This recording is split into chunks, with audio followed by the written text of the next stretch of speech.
Welcome to college classes. तो यही video रे हमें पढ़ा +3 थर्ड सेमिस्टर रो सब्जेक्ट वैल्यू एडेड कोर्स रो dimension of ethics in private and public relationship. यह होची यूनिट 1 रो चैप्टर 2। यह बहुत इंपोर्टेंट चैप्टर गुड़िक रही। यही चैनल रे रेगुलर क्लास हेबो VSC रो चैनल को समस्ते सब्सक्राइब करी सांग मानक निश्चित भाव में शेयर करेंगे। यह होची बाध्यतामूलक विषय। तो यह डिस्कसन करनेबा व्यक्तिगत और सार्वजनीन संपर्क रे नीतिर दिग। यार परिचय रही इंट्रोडक्शन। मनीष एक सामाजिक प्राणी भावे निज जीवन में दुई प्रकार संपर्क रखि थाए। प्रथमटी है व्यक्तिगत संपर्क और द्वितीयटी है सार्वजनीन संपर्क। मनुष्य गोटे सामाजिक प्राणी, से नाना लोकों सहित मिलामिशा करते किंतु संपर्क दुई प्रकार रखि थाए। गोटे है प्राइवेट आ गोटे है पब्लिक। गोटे से गोटे व्यक्ति किंबा दुईटी व्यक्ति सहित गोटे संपर्क रखि थाए आ गोटे है पब्लिक, अनेक लोक गोटे संस्था मान सहित संपर्क रखि थाए। एही दुई परिसर रे मनुष्य आचरण और दायित्व भिन्न हेले मध्य नीति एक साधारण आधार रही थाए। नीति एही दुई मंच रे मनुष्य को सत्य, न्याय, दया उपरे आधारित आचरण करिवार शिक्षा देई थाए। नीतिर मूल अर्थ बेसिक मीनिंग ऑफ एथिक्स। नीति होची ठीक और भूल आचरण मध्य पार्थक्य करिवार शास्त्र। समस्ते जानिछंती नीतिर अर्थ कौन। यह मनुष्य जीवन में मूल्य, आदर्श और सद्गुण उपर आधारित होता है। आचरण करने को प्रेरित करिथाए।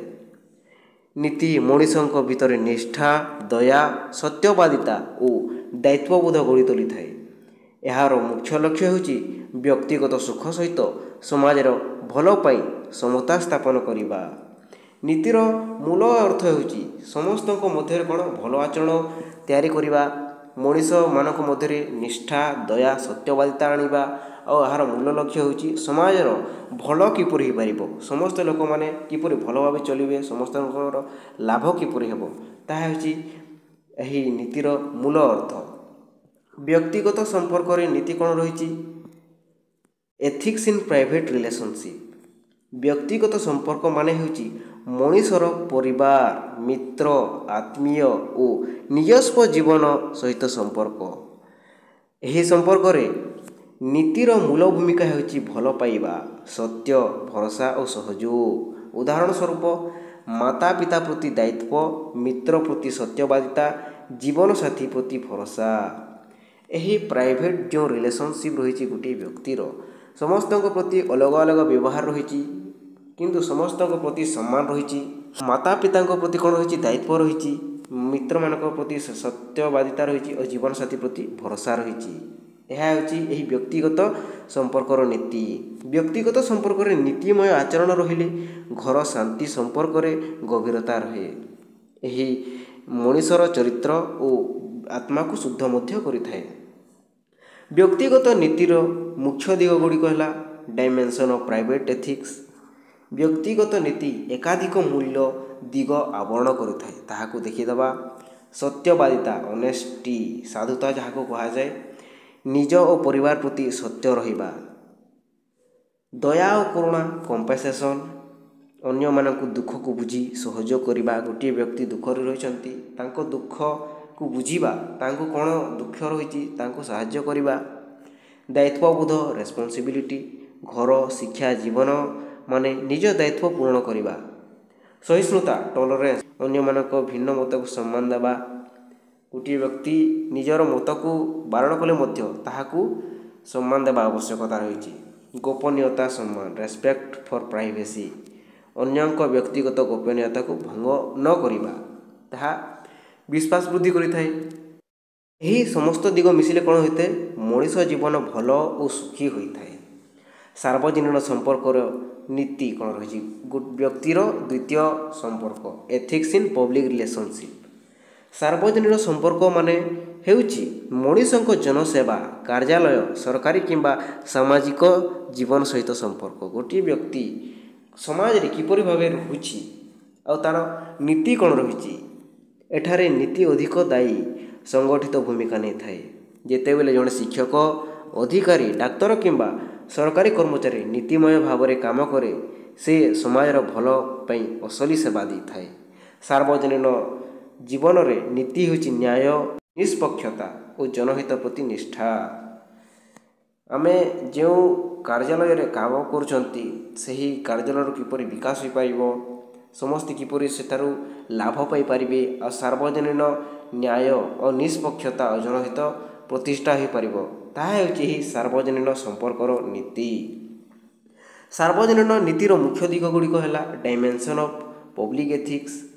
ସାର୍ବଜନୀନ ସମ୍ପର୍କରେ ନୀତିର କିଛି ମୁଖ୍ୟ ଆଧାର ହେଉଛି ନିଷ୍ପକ୍ଷତା, ଇମ୍ପାର୍ଟିଆଲିଟି, ସମସ୍ତଙ୍କୁ ସମାନ ଭାବେ ବ୍ୟବହାର କରିବା, ପାରଦର୍ଶିତା, ଟ୍ରାନ୍ସପରେନ୍ସି, ସମସ୍ତ କାମ ସ୍ପଷ୍ଟ ଓ ଖୋଲା ଭାବରେ କରିବା, ନିଜ ମଧ୍ୟରେ କୌଣସି ନିଜର ସ୍ୱାର୍ଥ ଭାବ ନ ରଖି କାର୍ଯ୍ୟ କରିବା, ଜବାବଦେହିତା, ଆକାଉଣ୍ଟେବିଲିଟି, ନିଜ କାର୍ଯ୍ୟ ପାଇଁ ଦାୟୀ ହେବା, ସେବା ଭାବ, ସର୍ଭିସ୍ ଅଫ୍ ଓରିଏଣ୍ଟେସନ୍, ଜନହିତକୁ ପ୍ରାଥମିକତା ଦେଇ ସେବା କରିବା, ନ୍ୟାୟ ଓ ସମାନତା, ଜଷ୍ଟିସ୍ ଆଣ୍ଡ ଇକ୍ୱାଲିଟି, ସମସ୍ତଙ୍କ ପାଇଁ ସମାନ ଅଧିକାର ଓ ସୁଯୋଗ ଦେବା।